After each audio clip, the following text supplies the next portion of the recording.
বাংলাদেশে এখন investment summit চলছে। 60টিরও অধিক দেশের ইনভেস্টররা, এন্টারপ্রেনাররা এসছে এই আলোচনা সভায় অংশগ্রহণ করার জন্য। এবং আজ একটি ইনভেস্টমেন্ট প্রোটোকল সিগনেচার করেছে।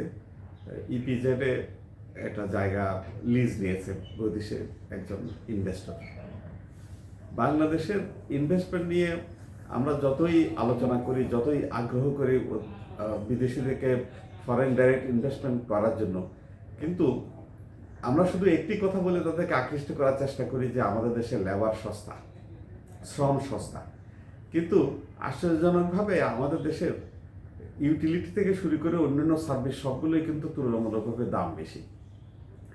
বাংলাদেশের ব্যুরোক্রেটিক অবস্টেকেলের কারণে এবং শত শত ইনভেস্টমেন্ট পারমিশন নেওয়ার যে প্রসিডিওর, লেংদি প্রসিডিওর, এগুলোর ব্যাপারে স্টার্ট আপেরই প্রাইমারি ইনভেস্টমেন্টই অনেক বেশি হয়ে যায়।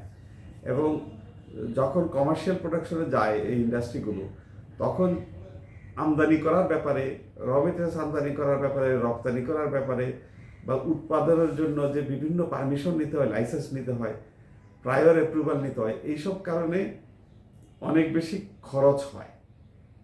এই আননেসেসারি নন টেরিফ ব্যারিয়ারের কারণে বাংলাদেশে উৎপাদনের খরচ বেড়ে যায়। এই যে এইসব কারণে উৎপাদনের খরচ বেড়ে যায়, সেটাকে আমরা সাবসিডি দিয়ে, ডিসকাউন্ট দিয়ে এবং সস্তা লেবার দিয়েও আমরা মেকআপ করতে পারি না।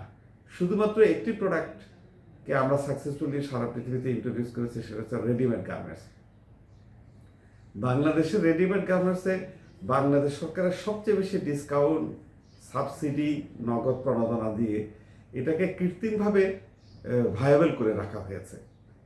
এটা থেকে যদি সবগুলি স্পেশাল ডিসকাউন্ট যদি উইথড্র করা হয়, তাহলে বাংলাদেশের গার্মেন্টস আর সারা পৃথিবীর মার্কেটে ভায়াবল হবে না, কম্পিটিটিভ হবে না।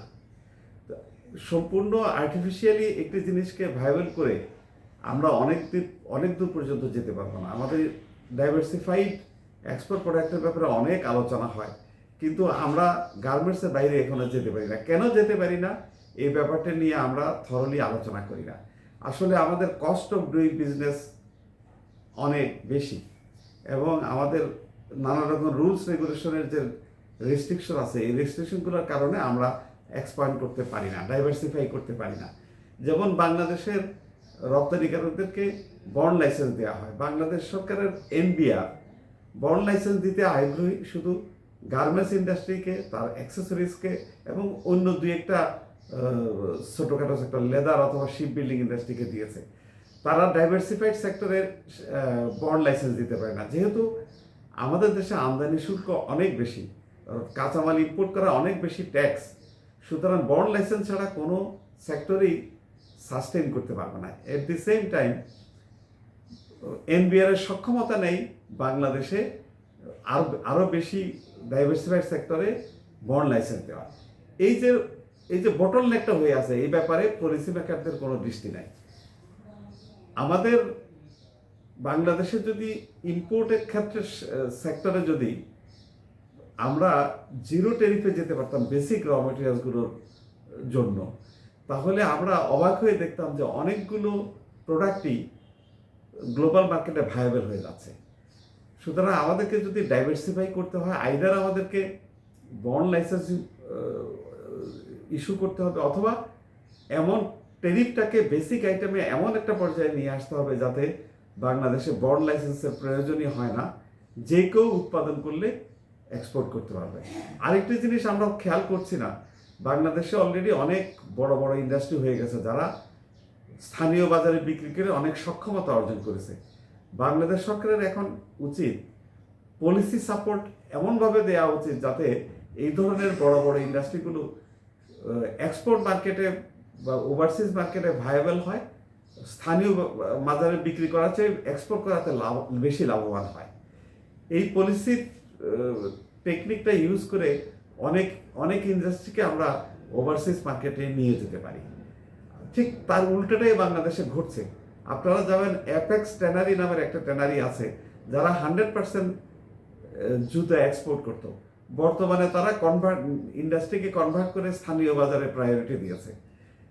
সেই জুতা ইন্ডাস্ট্রিটা যদি ওভারসিজ মার্কেটে বেশি প্রফিট করতো, তারা কি এক্সপোর্ট বন্ধ করে দিয়ে লোকাল মার্কেটে আসতো?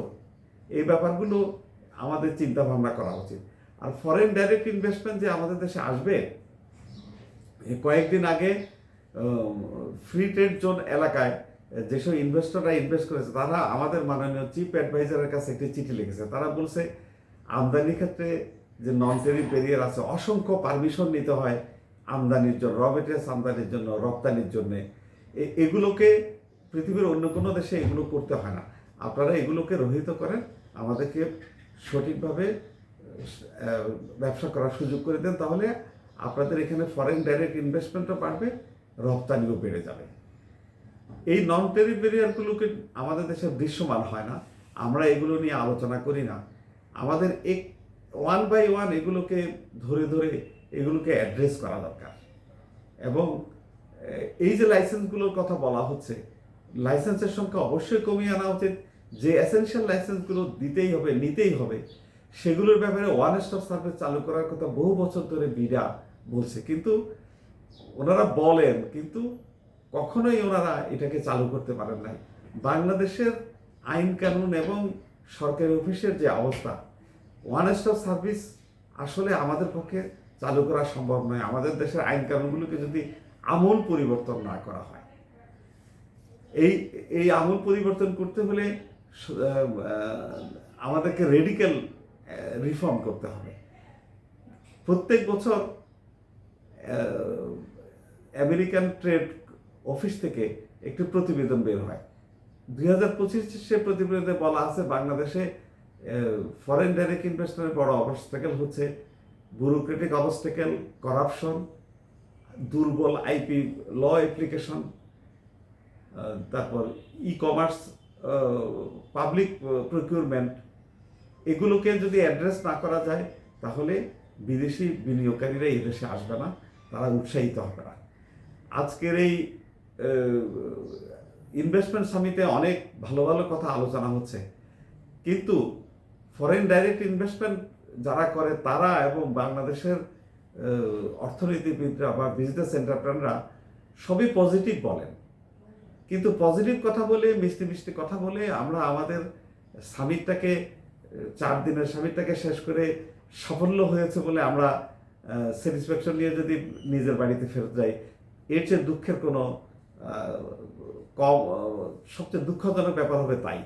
কারণ স্বাভাবিকভাবে আপনি যদি তুলনা করেন, স্বাভাবিকভাবে ভিয়েতনামে প্রতি বছর ইনভেস্টমেন্ট হয় মিনিমাম 9 থেকে 12 বিলিয়ন ডলার, আর বাংলাদেশে আমরা তদবির করে, সামিট করে, ইনভাইট করে 2 বিলিয়নের বেশি কখনো ফরেন ডাইরেক্ট ইনভেস্টর আনতে পারি নাই। সুতরাং আমাদেরকে cost of doing business, is of doing বিজনেসের ইন্ডিকেটরগুলোকে ধরে ধরে বাংলাদেশের কন্টেস্টে এগুলোকে অ্যাড্রেস করে যদি আমরা ইনভেস্টমেন্টের সিচুয়েশন ক্রিয়েট না করতে পারি, তাহলে আমরা অনেক বড় ফরেন ডাইরেক্ট ইনভেস্টমেন্ট আশা করতে পারি না।